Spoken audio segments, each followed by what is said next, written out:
ఎర్ర సముద్రం 2 పాయలుగా ఎందుకు అయిందో మీకు తెలుసా? ఇశ్రాయేలు అందరూ దాన్ని సముద్రం దాటిపోవడానికి అన్నట్టు కనపడుతుంది మనకి. కానీ దేవుని టార్గెట్ ఏంటో తెలుసా?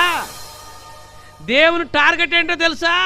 ఇశ్రాయేలు బయటికి వెళ్ళటం ఒక్కటే కాదు, ఇశ్రాయేలందరూ బయటికి వెళ్ళటం ఒక్కటే కాదు, ఇంకొక్కసారి నీకున్న వాటిని బట్టి నువ్వు అతిశయించకూడదరా అని చెప్పటానికి దేవుడు వారందరినీ ఆ సముద్ర మధ్యలోనికి వచ్చిన తర్వాత వారి గుర్రాలను, వారి రథాలను, వారి రౌతులను, వాటిని నడిపే వారందరినీ ఎర్ర సముద్రంలో ముంచి ఉక్కిరి బిక్కిరి చేసి చంపేశాడు.